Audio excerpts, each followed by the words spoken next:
Well, hello there. Welcome to this edition of the EV Revolution Show. It's a special edition where I'm kind of factoring in my 2-year Leaf review with some other stuff. And I'm, as you can see, I've got a couple more Leafs with me here in the beautiful hills of Caledon in this nice frosty February winter's day. And I have a guest with me today. Come on in, Francois from Nissan Canada. How are you, sir? Very good. How Good about to see you as always. My viewers Absolutely. know you because I'm always interviewing you at some point in time. So what I wanted to do is kind of do an episode on, 2 years with my Leaf, but then I thought, you've owned a couple of Leafs, one, they're here, one's here, we've got the new. Maybe we could expand on that and just kind of talk to the viewers quickly about the evolution of the Leaf, kind of reframe all that. And then, as we drive around the hills, talk about our experiences. Absolutely. So, let you start with kind of the evolution, and it's great that we have kind of all three models here. Yeah, we can jump into the design of the actual Gen 1 versus Gen 2 here. Which was polarizing at the time, right? Yeah. In 2010, this was new, this was something different, right? Some people loved it, some people didn't, respectfully. And this here is a 2014 with a 24 kilowatt battery. At the back, that's yours. Your beautiful SL Leaf. The here, green machine, yeah. 2018. And then we have the last generation of battery that we just came out last year, which is 62 kilowatt, that has a range of up to 363 kilometers. So, but in terms of design, let's jump into the design, which is quite interesting because you said it, it's polarizing. We can't hide this, but it had a purpose. Sometimes when we do a very aerodynamic design, well, the actual way that it's designed, it's not going to be actually attracted to the eye.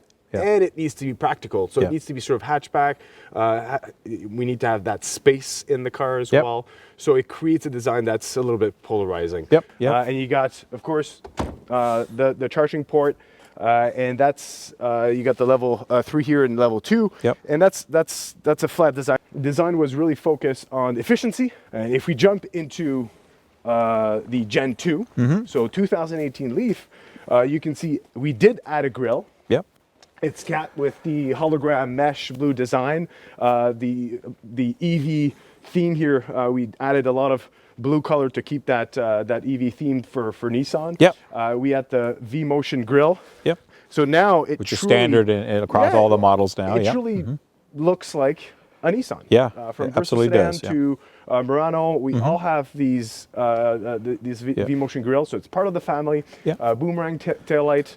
And as well as the charger port, we decided to leave it there. There was actually a lot of focus on this. Should we put it on the side or not? But the decision was made on practicality and customer feedback, and we left it at the front. So it's really easy access, and this is a small detail, but and the looks and the design. I mean, now with these ones, they're not as polarizing, obviously, as the first gen. They really fit into the mainstream product makeup that is Nissan, with the branding and everything there, which is great. So they just fit in. But overall, I think it's been a great progression in the vehicle status. Keeping that form and function. Not only the working on aerodynamics and little things like the charging port, but overall, I mean, the versatility of the Leaf, and people have seen me, put eight tires in my car. It's surprising how much room is in the Leafs and how much versatility that you can do. We didn't, from Gen 1 to Gen 2, we didn't we did not modify the space on the inside. It's been great cars. I love the design language, and I'm looking forward to, we'll talk in a little bit when we sit down and have a quick cup of coffee about some of the forward thinking that Nissan's looking to do. The matching of the design to where we're going in terms of our whole lineup, it was key, but we still wanted it to be an EV. So we still have those cues here and there saying that, hey, it is an EV. It is different. That includes the inside. We have the blue stitching and all these little accents, these small details that we added. So I think that's important to keep that essence, and we're going to continue to do so with future vehicles. Great. Well, listen, let's go for a short drive, get a cup of coffee and warm up, because it's like -11 and it's cold here, folks.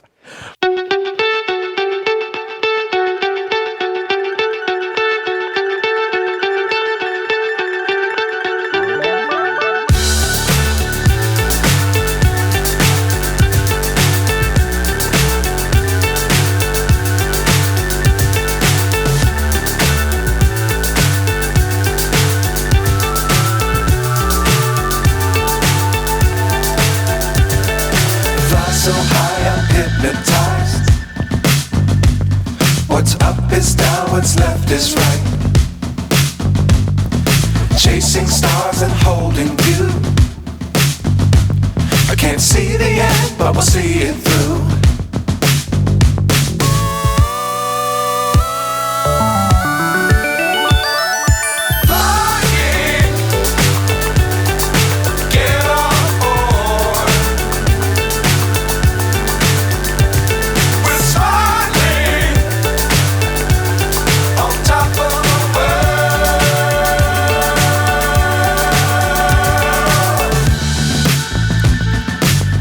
Times don't fly too high. Be sure to keep the ground in sight. Fly forever if you keep it tight. Love the world but keep the sky on your mind.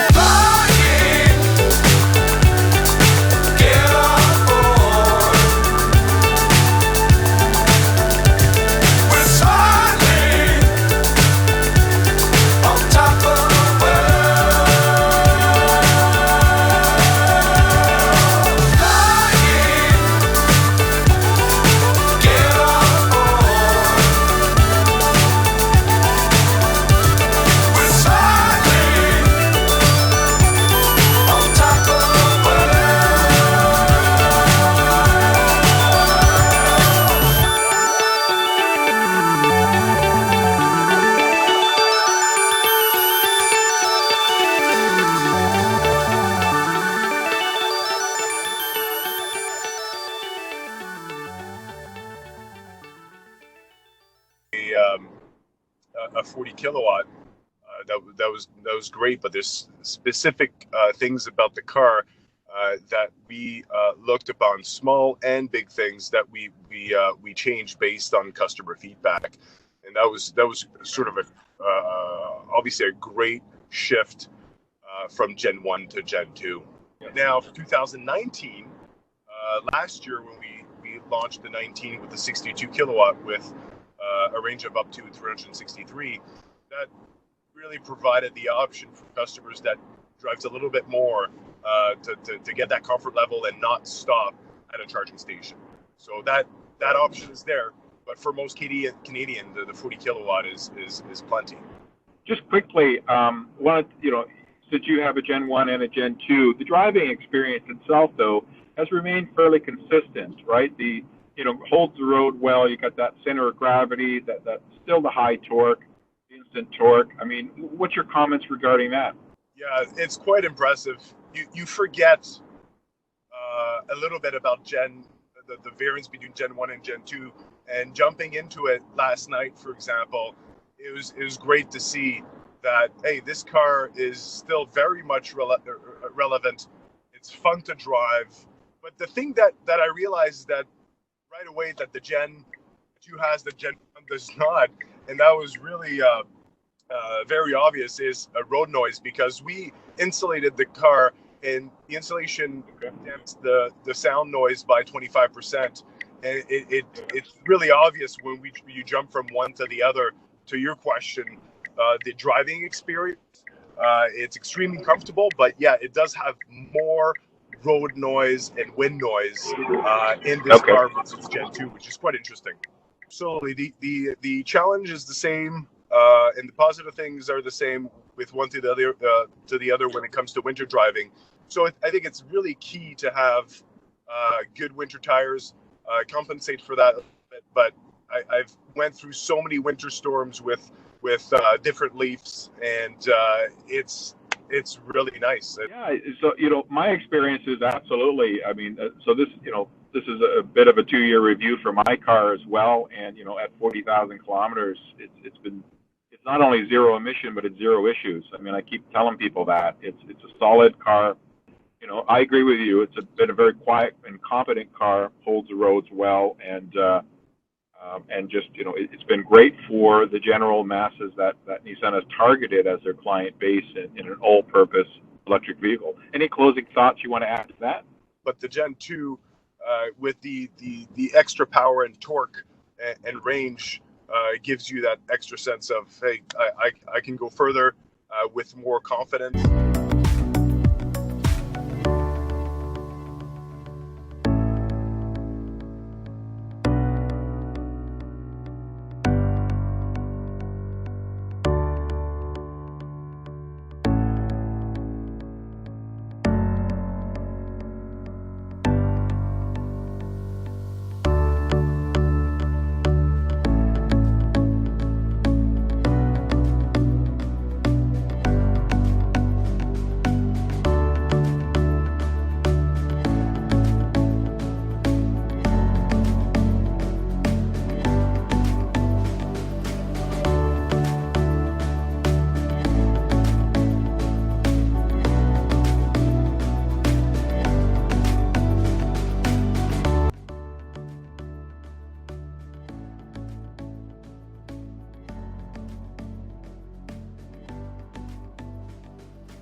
All right, well, we've stopped for a coffee because it's freezing outside with our minus 11 temperatures, and we wanted to get a coffee. So let's continue the conversation on a couple of fronts. First of all, I wanted to ask about, Nissan's made some future announcements regarding electrification with e-power and things like that. So I know you guys can't talk a lot about future stuff that isn't public, but what can you tell me about the direction that Nissan's taking? Where does Nissan want to go with all this?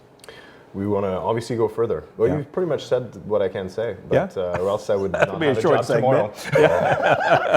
I'll be looking for a job with you, maybe. You will. Well, I could use a camera guy, but that's another story. Jokes aside, the future is pretty bright, both on the EV side, but on the Nissan side as well. You've seen the Area concept, which is almost a production-ready crossover vehicle. That will be extremely interesting. I saw it in Japan a year and a half ago. Yeah, it looks great. This vehicle is between in terms of size, it's between a Nissan Qashqai and a Nissan Rogue, but it's truly bigger than a Leaf. Leaf is still a very big car. It is, surprisingly, for what it is. People forget about that. But this concept vehicle, the Nissan Area, but the key thing, what's interesting about it, is the fact that the inside is almost like a Nissan Murano. Because of the flat battery concept, flat floor, which is a very roomy vehicle. Oh yeah, so it's quite impressive how big it is on the inside compared to a Nissan Rogue, for example, which is a good size crossover. Good. So it's exciting, and the performance will be exciting too, because it's going to be as more performance than a 370Z. Okay, and you've got room potentially maybe for a dual motor version, for an all-wheel drive version. I know maybe you can't give specs, but things I can't say. Those things could be potentially. I'll take a sip of coffee. Yeah, take a sip of coffee while I guesstimate there. So obviously Nissan's still moving forward electrification. Some manufacturers though are talking about going all in. So we're hearing Jaguar looking to electrify, even getting to the Land Rover side. We know that obviously Volvo has announced that they're going to electrify everything within this decade. Correct. And other manufacturers, VW of course with their shift. Is there that extent that we may see from Nissan, or is it still kind of, we'll have to wait and see what happens there? Yeah, our shift is quite focused on being realistic on our business planning.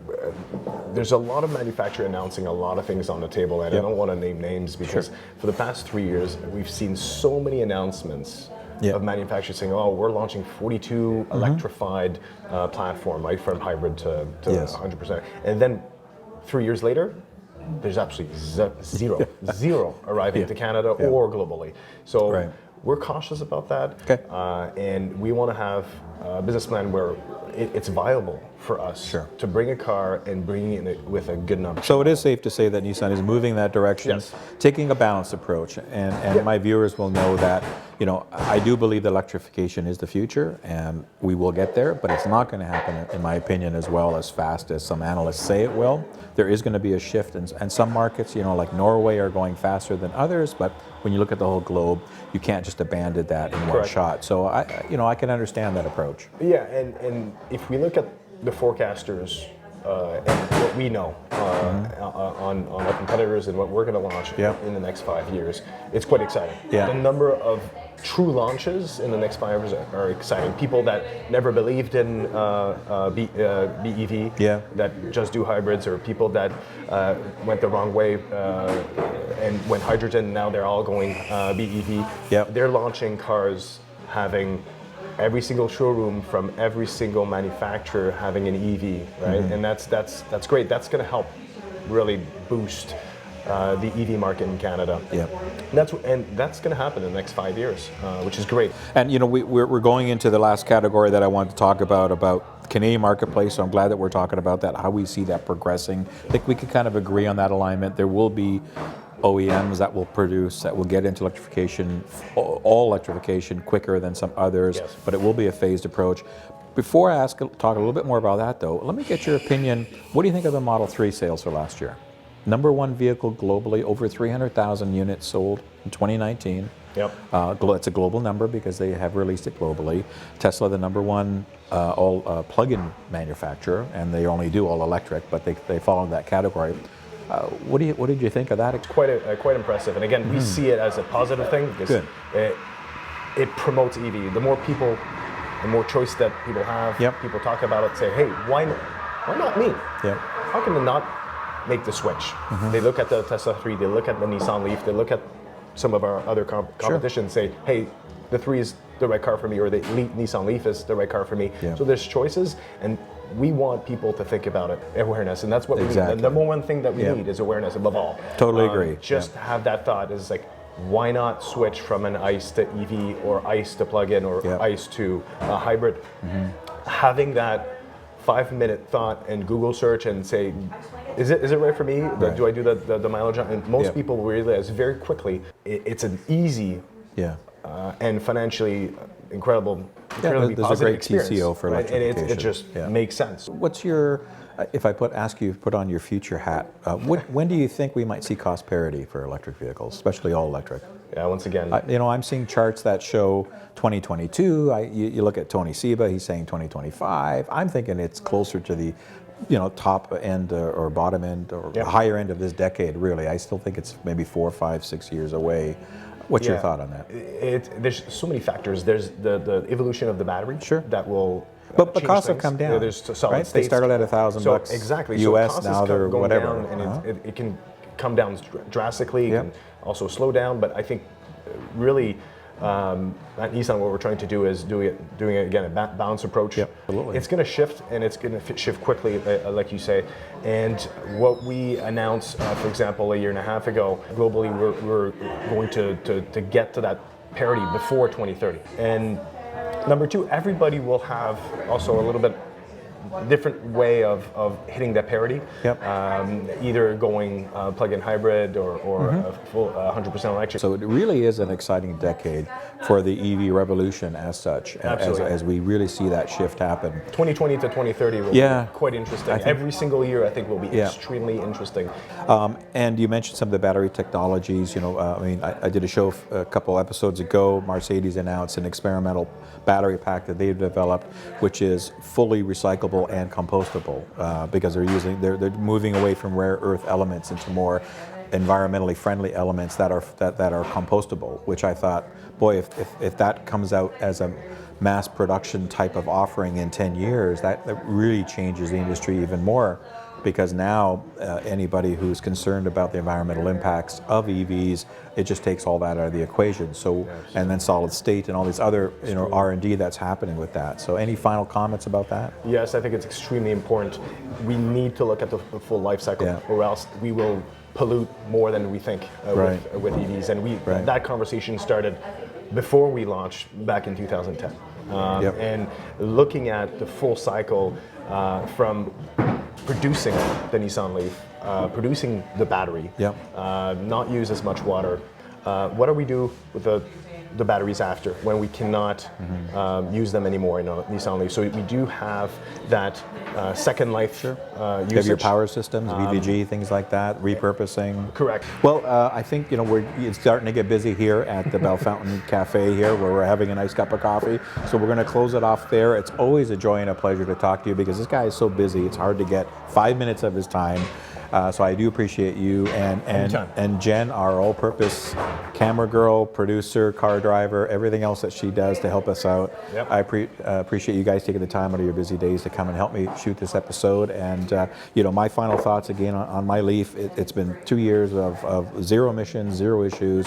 $1,000 to do 40,000 kilometers of distance. It cost me about $1,000 in charging.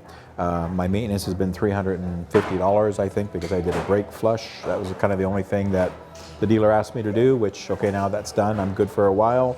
So otherwise, I just get in and drive the car, and that's kind of how I want people to view electrified transportation. Is it's reliable, it's safe, and just get in and drive the car. So it's always a pleasure. Good to see you, and I look forward to the next time we can have another cup of coffee, or maybe something with an umbrella sticking out of it in the summertime. That would be great. Instead of that. That would be great. All right, thank you very much. Cheers. Thank you.